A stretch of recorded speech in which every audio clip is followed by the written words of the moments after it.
Iya nih, gila Indra. pendaki gacor. Mendaki gacor nggak tuh? Thank you banget nih Lil udah mau datang ke sini lagi nih. Siap, Dan siap. yang pastinya menceritakan pengalaman pendakian lo. Dan ini salah satu pengalaman yang sampai saat ini yang nanti bakal lo ceritain nggak bisa lo lupain sampai sekarang ini ya. Sampai sekarang sih. Ini cerita yang sangat gokil banget dan banyak sisi baiknya nanti yang bakal kita dapetin karena ceritanya Hilya ini sempat melihat dua pasang pendaki yang melakukan sampai pada akhirnya gancet ya. Sebelum ceritanya dimulai, jangan lupa klik tombol subscribe, nyalakan lonceng notifikasinya, dan bantu channel Suara Tengah Malam terus menghadirkan kisah-kisah horor paling menyeramkan setiap malam. Tulis di kolom komentar dari mana kamu menonton dan jam berapa kamu mendengarkan cerita ini. Siapa tahu, ada yang ikut mendengarkan bersamamu. Selamat mendengarkan, dan semoga malam ini tidak ada yang memanggil namamu. Malam itu, base camp Gunung Argawana dipenuhi suara tawa para pendaki yang sedang bersiap memulai perjalanan.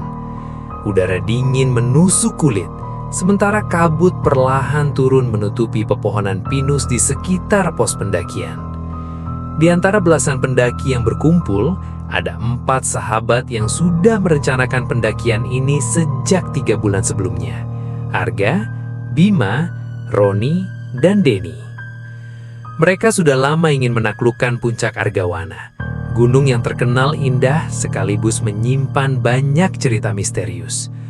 Warga sekitar sering memperingatkan agar siapapun yang mendaki tidak pernah melanggar pantangan, terutama mendirikan tenda di puncak sebelah timur yang sudah lama ditutup.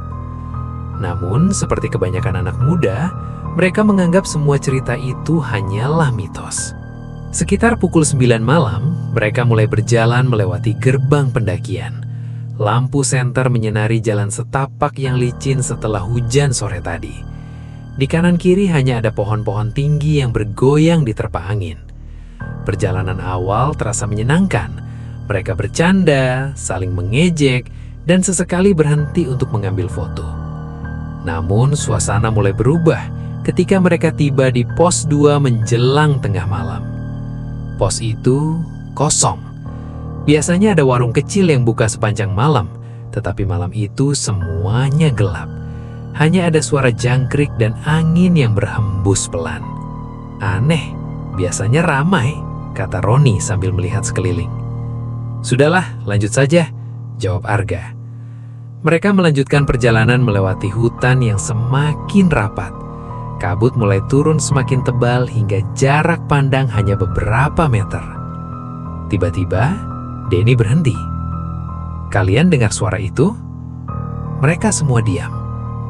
Dari kejauhan terdengar suara langkah kaki, seolah ada rombongan lain yang berjalan di belakang mereka. Tap, tap, tap. Bima menyorotkan senternya ke belakang. Kosong, tidak ada siapa-siapa. Mungkin pendaki lain, kata Arga mencoba tenang. Tetapi suara itu semakin jelas. Seolah-olah seseorang berjalan mengikuti mereka dari jarak yang sangat dekat. Karena merasa tidak nyaman, mereka mempercepat langkah. Semakin malam, hutan terasa semakin sunyi. Bahkan suara serangga pun perlahan menghilang. Pukul 2 dini hari, mereka tiba di area terbuka sebelum puncak. Angin bertiup sangat kencang. Di tengah kabut, mereka melihat 2 orang pendaki berdiri membelakangi mereka. Keduanya mengenakan jaket hitam dan membawa tas besar. Untung ada teman, kata Bima lega. Arga berteriak, "Mas, puncak masih jauh?" Tidak ada jawaban. Kedua sosok itu tetap berdiri diam. Roni mencoba mendekat beberapa langkah. "Mas," perlahan salah satu sosok menoleh. Wajahnya pucat. Matanya kosong. Lalu tanpa mengucapkan sepatah kata pun, kedua sosok itu berjalan masuk ke dalam kabut. Keempat sahabat itu saling berpandangan. Mungkin mereka kecapean, kata Denny. Namun entah kenapa suasana tiba-tiba menjadi sangat dingin. Mereka memutuskan melanjutkan perjalanan menuju puncak. Sekitar setengah jam kemudian, mereka akhirnya sampai. Tetapi pemandangan yang mereka lihat membuat darah mereka seakan berhenti mengalir. Di dekat batu penanda puncak ada 2 tenda kecil yang sudah rusak diterpa angin. Salah satu tenda terbuka. Di dalamnya ada 2 tas, 2 sepatu, dan peralatan masak yang masih tersusun rapi. Namun tidak ada penghuninya. Arga memanggil beberapa kali. Tidak ada jawaban. Bima melihat ke arah jurang di sebelah timur. Jangan-jangan mereka jatuh.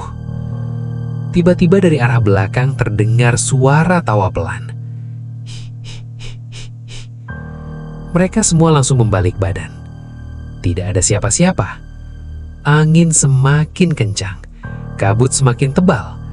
Tanpa mereka sadari, jejak kaki mulai muncul di sekitar tenda. Jejak kaki basah, padahal tidak ada hujan. Jejak itu perlahan mengelilingi mereka. Denny yang mulai panik berteriak, "Kita turun sekarang!" Belum sempat mereka membereskan barang, terdengar suara seseorang memanggil dari balik kabut. "Tolong!" Suara itu terdengar sangat lemah. Roni spontan berlari mengikuti sumber suara. "Roni, jangan pergi sendiri!" teriak Arga. Namun Roni terus berlari menembus kabut. 3 sahabatnya mengejar dari belakang. Semakin jauh mereka masuk ke dalam kabut, suara itu semakin jelas. "Tolong, dingin sekali!" Tiba-tiba Roni berhenti. Di hadapannya berdiri 2 sosok pendaki yang mereka lihat sebelumnya. Keduanya berdiri diam sambil menundukkan kepala. Perlahan salah satu dari mereka mengangkat wajah. Wajahnya penuh luka. Matanya hitam pekat. Bibirnya membiru. "Dingin sekali," katanya lirih. Roni mundur ketakutan. Seketika angin bertiup sangat kencang hingga membuat mereka semua terjatuh. Ketika mereka bangkit, kedua sosok itu sudah hilang. Di tanah tempat mereka berdiri, hanya tersisa sebuah gelang pendakian yang sudah berkarat. Arga mengambil gelang itu. Di bagian belakangnya tertulis nama yang sudah hampir pudar. Fajar, 2019. Bima mendadak pucat. Itu nama pendaki yang hilang 5 tahun lalu. Mereka semua saling berpandangan. Tanpa berpikir panjang, mereka segera turun meninggalkan puncak. Namun perjalanan turun ternyata jauh lebih mengerikan. Suara langkah kaki kembali terdengar. Kali ini bukan 1 atau 2 langkah. Puluhan langkah kaki terdengar mengelilingi mereka dari dalam hutan. Tap, tap, tap. Suara itu semakin dekat. Kabut menutupi seluruh jalur. Di antara pepohonan, bayangan hitam mulai bermunculan.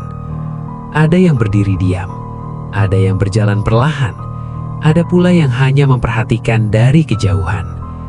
Arga merasa seseorang memegang tasnya. Ketika menoleh, tidak ada siapa-siapa. Denny mulai menangis. Bima terus membaca doa sambil berjalan terburu-buru. Tiba-tiba dari belakang mereka terdengar suara teriakan yang sangat keras. "Awas!" Mereka semua spontan menoleh. Sebuah batu besar jatuh dari atas tebing tepat di depan jalur yang hendak mereka lewati. Jika mereka terlambat 1 detik saja, mungkin semuanya sudah berakhir. Namun setelah suara itu menyelamatkan mereka, terdengar bisikan pelan dari arah hutan. "Pulanglah." Mereka berlari sekuat tenaga hingga akhirnya tiba di pos 2 saat matahari mulai terbit. Di sana penjaga base camp menyambut mereka dengan wajah bingung. "Kalian dari puncak?" Arga mengangguk. Penjaga base camp itu lalu menunjukkan sebuah foto tua yang tergantung di dinding pos.